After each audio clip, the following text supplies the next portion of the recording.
എല്ലാ വിദ്യാർത്ഥികൾക്കും പുതിയൊരു വീഡിയോയിലേക്ക് സ്വാഗതം. ഈ വർഷത്തെ കേരള യൂണിവേഴ്സിറ്റി ഡിഗ്രി കോഴ്സുകളിലേക്കുള്ള ഫസ്റ്റ് അലോട്ട്മെൻറ്റ് പ്രസിദ്ധീകരിച്ചു. അപ്പോൾ ഫസ്റ്റ് അലോട്ട്മെൻറ്റ് ലഭിച്ച വിദ്യാർത്ഥികളും അലോട്ട്മെൻറ്റ് ലഭിക്കാത്ത വിദ്യാർത്ഥികളും എന്താണ് ചെയ്യേണ്ടത് എന്നുള്ളതാണ് ഈ ഒരു വീഡിയോയിൽ. അലോട്ട്മെൻറ്റ് ലഭിക്കാത്ത വിദ്യാർത്ഥികൾ അടുത്ത സെക്കൻഡ് അലോട്ട്മെൻറ്റിനായിട്ട് കാത്തിരിക്കുക. അതുപോലെ തന്നെ ഫസ്റ്റ് അലോട്ട്മെൻറ്റ് ലഭിച്ച വിദ്യാർത്ഥികൾ അതായത് ജസ്റ്റ് ഒന്ന് നിങ്ങളുടെ ആപ്ലിക്കേഷൻ നമ്പർ കൊടുക്കുക, അതുപോലെ തന്നെ പാസ്വേഡ് കൊടുക്കുക, അതിനുശേഷം ലോഗിൻ ചെയ്യുക. ലോഗിൻ ചെയ്ത് കഴിഞ്ഞാൽ അതുപോലെ നിങ്ങളുടെ ഈ ഒരു ആപ്ലിക്കേഷൻ നമ്പറോ പാസ്വേഡോ മറന്നു പോയിട്ടുണ്ടെങ്കിൽ ഫോർഗോട്ട് പാസ്വേഡ് എന്നുള്ള ഓപ്ഷൻ ഉണ്ട്. അപ്പോൾ അതിൽ ക്ലിക്ക് ചെയ്തുകൊണ്ട് നിങ്ങളുടെ മൊബൈൽ നമ്പർ കൊടുക്കുക. അതുപോലെ തന്നെ അതിനുശേഷം അതിൽ കാറ്റഗറി ചോദിക്കേണ്ടത് നിങ്ങൾക്ക് എന്താണ് മറന്നുപോയത്, ആപ്ലിക്കേഷൻ നമ്പറാണോ പാസ്വേഡാണോ ഏതാണ് മറന്നുപോയത് അത് കൃത്യമായിട്ട് കൊടുക്കുക, സബ്മിറ്റ് ചെയ്യുക. അതിനുശേഷം ബാക്കിയുള്ള കാര്യങ്ങളൊക്കെ ചെയ്ത് കഴിഞ്ഞാൽ നിങ്ങൾക്കത് അതിൽ എന്തൊക്കെയാണോ ഡീറ്റെയിൽസ് ആണോ ചോദിക്കുന്നത് അതൊക്കെ കൊടുത്തു കഴിഞ്ഞാൽ നിങ്ങൾക്ക് പിന്നീട് ചിലപ്പോൾ OTP ഒക്കെ ചോദിക്കും. അത് കൃത്യമായിട്ട് കൊടുത്തുകൊണ്ട് നിങ്ങൾക്ക് നിങ്ങളുടെ ആ ഒരു ആപ്ലിക്കേഷൻ നമ്പറും പാസ്വേഡും നിങ്ങൾക്ക് റിക്കവർ ചെയ്ത് എടുക്കാവുന്നതാണ്. ഇനി വിദ്യാർത്ഥികൾ ശ്രദ്ധിക്കേണ്ടത് നിങ്ങളുടെ ആപ്ലിക്കേഷൻ നമ്പറും പാസ്വേഡും കൊടുത്ത് ലോഗിൻ ചെയ്യുക. ലോഗിൻ ചെയ്ത് കഴിഞ്ഞാൽ നിങ്ങൾ ചെയ്യേണ്ട പ്രധാനപ്പെട്ട കാര്യം നിങ്ങൾക്ക് അലോട്ട്മെൻറ്റ് കിട്ടിയിട്ടുണ്ടോ ഇല്ലയോ എന്ന് നോക്കുക. അലോട്ട്മെൻറ്റ് കിട്ടിയിട്ടുണ്ടെങ്കിൽ നിങ്ങൾക്ക് അവിടെ ഫീ പേയ്മെൻറ്റ് ചെയ്യാനുള്ള ഓപ്ഷൻ ഉണ്ടാവും. അപ്പോൾ ഈ ഒരു ഫീ പേയ്മെൻറ്റ് ചെയ്തിട്ടുണ്ടെങ്കിൽ മാത്രമാണ് നിങ്ങൾക്ക് അലോട്ട്മെൻറ്റ് മെമ്മോ കിട്ടുള്ളൂ. അപ്പോൾ അലോട്ട്മെൻറ്റ് മെമ്മോ എന്ന് പറയുന്നത് നിങ്ങൾക്ക് അഡ്മിഷൻ എടുക്കണമെങ്കിൽ, അത് ടെമ്പററി അഡ്മിഷൻ ആയിക്കോട്ടെ പെർമനൻറ്റ് അഡ്മിഷൻ ആയിക്കോട്ടെ, നിങ്ങൾ അഡ്മിഷൻ എടുക്കണമെങ്കിൽ നിങ്ങൾക്ക് ഈ ഒരു ടോക്കൺ ഫീ പേയ്മെൻറ്റ്, അത് ഈ ഒരു യൂണിവേഴ്സിറ്റിയുടെ ഈ ഒരു ഫീ പേയ്മെൻറ്റ് നിങ്ങൾ അടക്കേണ്ടതായിട്ടുണ്ട്.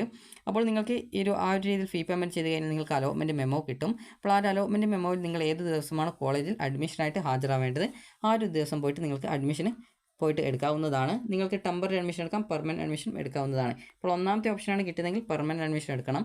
ഇനിയിപ്പോൾ രണ്ടാമത്തെ മൂന്നാമത്തെ ഒക്കെ കിട്ടിയ വിദ്യാർത്ഥികൾക്ക് വേണമെങ്കിൽ ഈ ഒരു ടെമ്പററി അഡ്മിഷന് പകരം പെർമനൻറ്റ് അഡ്മിഷൻ എടുക്കാം. എന്നാൽ ഹയർ ഓപ്ഷൻസ് വേണ്ട എങ്കിൽ റിമൂവ് ചെയ്ത് കൊടുത്താൽ മതി. ഇനിയിപ്പോൾ നിങ്ങൾക്ക് ഈ ഒരു ഒന്നാമത്തെ ഓപ്ഷനല്ല വേറെ ഏതെങ്കിലും ഇപ്പോൾ അഞ്ചാമത്തെ ഓപ്ഷനാണ് കിട്ടിയതെങ്കിൽ നിങ്ങൾക്ക് ടെമ്പററി അഡ്മിഷൻ നേടാവുന്നതാണ്. അപ്പോൾ അതിനായിട്ട് നിങ്ങൾ ചെയ്യേണ്ടത് കോളേജിൽ പോവുക, ഫീസൊന്നും അടക്കേണ്ട ആവശ്യമില്ല. പെർമനൻറ്റ് അഡ്മിഷൻ ആണെങ്കിൽ മാത്രമാണ് നിങ്ങൾ ഫീസ് കൊടുക്കേണ്ടതായിട്ടുള്ളൂ. അപ്പോൾ ഈ ഒരു ടെമ്പററി അഡ്മിഷൻ എടുക്കുകയാണെങ്കിലും പെർമനൻറ്റ് അഡ്മിഷൻ എടുക്കുകയാണെങ്കിലും നിങ്ങൾക്ക് അലോട്ട്മെൻറ്റ് മെമ്മോ ഉണ്ടെങ്കിൽ മാത്രമേ നിങ്ങൾക്ക് പെർമനൻറ്റ് അല്ലെങ്കിൽ ടെമ്പററി അഡ്മിഷൻ ലഭിക്കുകയുള്ളൂ. അപ്പോൾ അതുകൊണ്ട് തന്നെ വിദ്യാർത്ഥികൾ ശ്രദ്ധിക്കേണ്ട കാര്യം, അതുകൊണ്ട് നിങ്ങൾ ഫീ പേയ്മെൻറ്റ് ചെയ്യേണ്ടതായിട്ട് വരും. ഇങ്ങനെ ഫീ പേയ്മെൻറ്റ് ചെയ്തിട്ടില്ല എങ്കിൽ നിങ്ങളെ സെക്കൻഡ് അലോട്ട്മെൻറ്റിലേക്ക് പരിഗണിക്കുന്നതല്ല, എന്നാൽ നിങ്ങൾക്ക് തേർഡ് അലോട്ട്മെൻറ്റിൽ പങ്കെടുക്കാൻ സാധിക്കുന്നതായിരിക്കും. അപ്പോൾ വിദ്യാർത്ഥികൾക്ക് ഇവിടെ last index mark of first allotment എന്ന് പറഞ്ഞുകൊണ്ട് കൊടുത്തിട്ടുണ്ട്. ഇവിടെ ഹിയറിൽ ക്ലിക്ക് ചെയ്ത് കഴിഞ്ഞാൽ നിങ്ങൾക്ക് ഈ ഒരു ലാസ്റ്റ് ഇൻഡെക്സ് മാർക്ക്, അത് ഫസ്റ്റ് അലോട്ട്മെൻറ്റ് ലഭിച്ച വിദ്യാർത്ഥിയുടെ ലാസ്റ്റ് ഇൻഡെക്സ് മാർക്ക് കാണാൻ പറ്റും. അപ്പോൾ ഇവിടെ നിങ്ങൾ ഏത് കോഴ്സാണോ എന്നനുസരിച്ച് ഏത് കോഴ്സിൻ്റെതാണ് അറിയേണ്ടത് അത് നിങ്ങൾ സെലക്ട് ചെയ്ത് കൊടുക്കുക. ഗെറ്റ് ലാസ്റ്റ് ഇൻഡെക്സ് മാർക്ക് എന്ന് പറഞ്ഞുകൊണ്ട് കാണാം. അപ്പോൾ ഇവിടെ നിങ്ങൾക്ക് കാണാം വിവിധ കോഴ്സുകളിലേക്ക് ഒരു അലോട്ട്മെൻറ്റ് ലഭിച്ച വിദ്യാർത്ഥികളുടെ ആ ഒരു ലാസ്റ്റ് ഇൻഡെക്സ് മാർക്കുകളാണ്. അപ്പോൾ ഇതിൽ ചില സ്ഥലങ്ങളിൽ നിങ്ങൾക്ക് കാണാൻ പറ്റും, അതായത് ജസ്റ്റ് ഒന്നും എഴുതാതെ കൊടുത്തിട്ടുള്ളത്. അപ്പോൾ അതിനർത്ഥം എന്ന് പറയുന്നത് ആ ഒരു കാറ്റഗറി സീറ്റിൽ അവിടെ അലോട്ട്മെൻറ്റ് നടത്തിയിട്ടില്ല എന്നാണ് പറയുന്നത്. അതേസമയം ജനറൽ കാറ്റഗറിയിൽ ആ ഒരു വിഭാഗത്തിലുള്ള വിദ്യാർത്ഥികളും ഉണ്ടാകും. അപ്പോൾ ജനറൽ കാറ്റഗറി എന്ന് പറയുന്നത് എല്ലാ വിഭാഗത്തിലുള്ള വിദ്യാർത്ഥികളും ഉൾപ്പെടുന്നതാണ്. അതുപോലെ തന്നെ മറ്റ് കാറ്റഗറി എന്ന് പറയുന്നത് അതായത് ഒരു കോളേജിൽ ഇപ്പോൾ 100 സീറ്റ് ഉണ്ടെങ്കിൽ അതിൽ 50 സീറ്റ് ജനറൽ കാറ്റഗറി ആയിരിക്കും, ബാക്കി സീറ്റ് വിവിധ വിഭാഗങ്ങൾക്കായിട്ടുള്ള റിസർവേഷൻ അനുസരിച്ചുകൊണ്ടാണ് സീറ്റ് ഫില്ല് ചെയ്യപ്പെടുന്നത്. അപ്പോൾ ഈ ഒരു രീതിയിലാണ് ഇവിടെയും അലോട്ട്മെൻറ്റ് നടത്തപ്പെടുക. അപ്പോൾ അതുകൊണ്ടാണ് ഈ ഒരു രീതിയിൽ വിവിധ കാറ്റഗറിക്ക് ആ ഒരു രീതിയിൽ സീറ്റ് ഡിവൈഡ് ചെയ്ത് വെച്ചിട്ടുള്ളത്. അതുപോലെ നിങ്ങൾക്ക് ചില കാറ്റഗറിയിൽ ആ ഒരു സീറ്റിൽ അവിടെ അലോട്ട്മെൻറ്റ് നടത്താത്തത് കൊണ്ടാണ്, അതായത് ആ ഒരു കാറ്റഗറിയിൽ അലോട്ട്മെൻറ്റ് നടക്കാത്തത് കൊണ്ടാണ് അവിടെ ആ ഒരു രീതിയിൽ ഇങ്ങനെ ജസ്റ്റ് അവിടെ ഒന്നും എഴുതാത്ത രീതിയിൽ വെച്ചിട്ടുള്ളത്. അപ്പോൾ പിന്നീട് വരുന്ന അലോട്ട്മെൻറ്റുകളിൽ ആ ഒരു സീറ്റുകളൊക്കെ കൃത്യമായിട്ട് ഫില്ല് ചെയ്യപ്പെടുന്നതാണ്. ഇനി വിദ്യാർത്ഥികൾക്കുള്ള ഇൻസ്ട്രക്ഷൻസ് നോക്കാം, അത് വിദ്യാർത്ഥികൾക്കുള്ള നിർദ്ദേശങ്ങൾ നമുക്ക് നോക്കാം. അപ്പോൾ ഈ ഒരു ഫസ്റ്റ് അലോട്ട്മെൻറ്റ് ലഭിച്ച വിദ്യാർത്ഥികൾക്ക് ഡെബിറ്റ് കാർഡോ ക്രെഡിറ്റ് കാർഡോ നെറ്റ് ബാങ്കിങ്ങോ UPI ഉപയോഗിച്ചുകൊണ്ട് ഫീ പേയ്മെൻറ്റ് ചെയ്യാം. അപ്പോൾ ഫീ പേയ്മെൻറ്റ് ചെയ്യാനായിട്ട് നിങ്ങൾ നോക്കുന്ന സമയത്ത് നിങ്ങൾക്ക് അവിടെ ഏതെങ്കിലും ഒരു ബാങ്കിൻ്റെ ആ ഒരു ഇൻ്റർഫേസ്, അതായത് ആ ഏതെങ്കിലും ബാങ്കിൻ്റെ സെലക്ട് ചെയ്യേണ്ടതായിട്ട് വരും. അതുപോലെ നിങ്ങൾക്ക് അവിടെ SBIയുടേതുണ്ടാവും, അതുപോലെ തന്നെ കാനറ ബാങ്കിൻ്റെ ഉണ്ടാവും. അപ്പോൾ അതിൽ ഏതെങ്കിലും ഒരു ഇൻ്റർഫേസ് മുഖേന നിങ്ങൾക്ക് ഡെബിറ്റ് കാർഡോ ക്രെഡിറ്റ് കാർഡോ നെറ്റ് ബാങ്കിങ്ങോ UPI വെച്ചുകൊണ്ട് ഫീ പേയ്മെൻറ്റ് നടത്താം. അപ്പോൾ നിങ്ങൾ പേയ്മെൻറ്റ് ഓപ്ഷൻ ക്ലിക്ക് ചെയ്യുന്ന സമയത്ത് ഇതുപോലെ നിങ്ങളോട് ഇൻ്റർഫേസ് ചോദിക്കും ഏതാണ് സെലക്ട് ചെയ്യുന്നത്. അപ്പോൾ അതനുസരിച്ച് നിങ്ങൾക്ക് ഇഷ്ടമുള്ള ഏത് വേണമെങ്കിൽ സെലക്ട് ചെയ്ത് അതുവഴി നിങ്ങൾക്ക് പേയ്മെൻറ്റ് ചെയ്യാവുന്നതാണ്. ഇനി വിദ്യാർത്ഥികൾക്കുള്ള ഇൻസ്ട്രക്ഷൻസ് നമുക്ക് നോക്കാം. അപ്പോൾ വിദ്യാർത്ഥികൾ ആപ്ലിക്കേഷൻ നമ്പറും പാസ്വേഡും ഉപയോഗിച്ച് പ്രൊഫൈലിൽ ലോഗിൻ ചെയ്ത് അലോട്ട്മെൻറ്റ് പരിശോധിക്കാവുന്നതാണ്. കോളേജ് പ്രവേശനം എന്ന് പറയുന്നത് 19, 20, 21, 23 തീയതികളായിട്ടാണ്. University college Thiruvananthapuram government women's college Vazhuthacaud എന്നിവിടങ്ങളിൽ വെച്ച് 20, 21 തീയതികളിൽ ഇന്ത്യൻ എക്കണോമിക് സർവീസ് പരീക്ഷ നടക്കുന്നതിനാൽ ഈ ഒരു കോളേജുകളിൽ അലോട്ട്മെൻറ്റ് ലഭിച്ച് 26/6/2025 കോളേജിൽ ഹാജരാവാൻ നിർദ്ദേശിക്കപ്പെട്ടിരിക്കുന്ന വിദ്യാർത്ഥികൾ 19/6/2025 തീയതിയിലും 21/6/2025 കോളേജിൽ ഹാജരാവാനായിട്ട് നിർദ്ദേശിക്കപ്പെട്ടിരിക്കുന്ന വിദ്യാർത്ഥികൾ 23/6/2025 തീയതിയിലും കോളേജിൽ ഹാജരാവേണ്ടതാണ്. അതുപോലെ തന്നെ അലോട്ട്മെൻറ്റ് ലഭിച്ചവർ പ്രൊഫൈലിൽ ലോഗിൻ ചെയ്ത് ക്ലിക്ക് ഹിയർ ഫോർ പേയ്മെൻറ്റ് എന്നുള്ളൊരു ഓപ്ഷൻ കാണാം. അപ്പോൾ അതിൽ ക്ലിക്ക് ചെയ്ത് നിങ്ങൾക്ക് സർവ്വശാല അഡ്മിഷൻ ഫീസ് ഓൺലൈനായിട്ട് അടയ്ക്കേണ്ടതാണ്. അലോട്ട്മെൻറ്റ് ലഭിച്ച സർവ്വശാല അഡ്മിഷൻ ഫീസ് അടച്ച വിദ്യാർത്ഥികൾക്ക് പ്രൊഫൈലിൽ നിന്ന് അലോട്ട്മെൻറ്റ് മെമ്മോ ഡൗൺലോഡ് ചെയ്ത് അലോട്ട്മെൻറ്റ് ലഭിച്ച കോളേജ്, കോഴ്സ്, കാറ്റഗറി, അഡ്മിഷൻ എന്നിവ തീയതിക്കുള്ളിൽ അതായത് ഈ ഒരു തീയതി എന്നിവ നിങ്ങൾക്ക് പരിശോധിക്കാവുന്നതാണ്. അതുപോലെ തന്നെ അലോട്ട്മെൻറ്റ് മെമ്മോയിൽ പറഞ്ഞിരിക്കുന്ന തീയതിയിൽ തന്നെ കോളേജിൽ ഹാജരാവേണ്ടതാണ്. ഏതെങ്കിലും കാരണവശാൽ നിങ്ങൾക്ക് നിശ്ചിത തീയതിയിൽ ഈ ഒരു കോളേജിൽ നേരിട്ട് ഹാജരാവാനായിട്ട് സാധിക്കാത്തവർ അതത് കോളേജിലെ പ്രിൻസിപ്പാളുമായിട്ട് കോൺടാക്റ്റ് ചെയ്യേണ്ടതാണ്.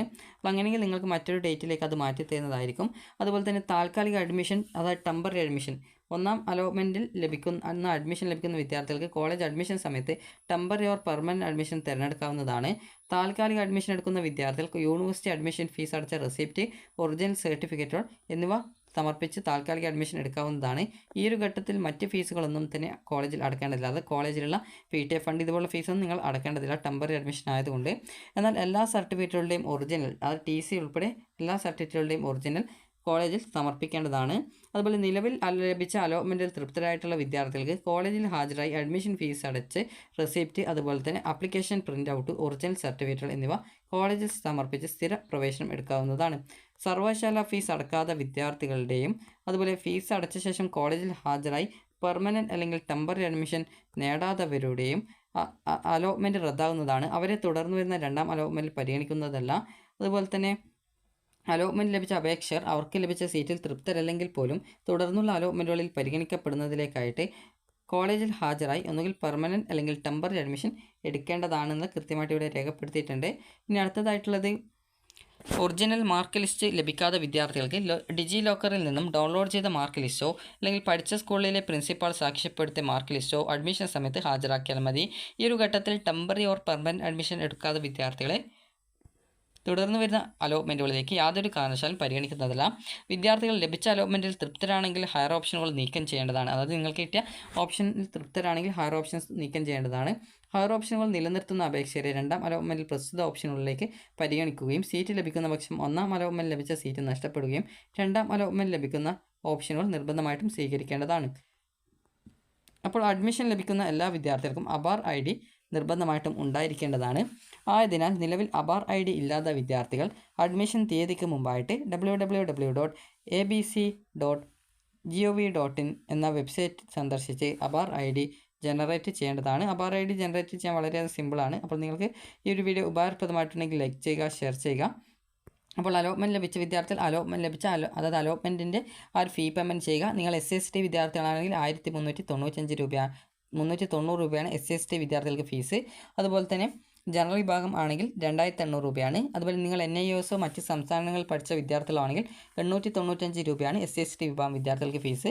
മറ്റുള്ള വിഭാഗക്കാർക്ക് ഈ ഒരു 2300 രൂപയാണെന്നാണ് തോന്നുന്നത്. 2225 2300 ആണ്. അപ്പോൾ ആ ഒരു രീതിയിലാണ് ഫീസ് വരുന്നത്. അപ്പോൾ വിദ്യാർത്ഥികൾ അലോട്ട്മെൻറ്റ് കിട്ടിയിട്ടുണ്ടെങ്കിൽ ഒന്നുകിൽ ടെമ്പററി അല്ലെങ്കിൽ പെർമനൻറ്റ് അഡ്മിഷൻ എടുക്കേണ്ടതാണ്. അങ്ങനെ എടുത്തിട്ടില്ല എങ്കിൽ നിങ്ങളെ പിന്നീടുള്ള അലോട്ട്മെൻറ്റിൽ പരിഗണിക്കുന്നതല്ല. അപ്പോൾ നിങ്ങൾക്ക് ഈ ഒരു വീഡിയോ ഉപകാരപ്രദമായിട്ടുണ്ടെങ്കിൽ ലൈക്ക് ചെയ്യുക, ഷെയർ ചെയ്യുക. Thank you for watching.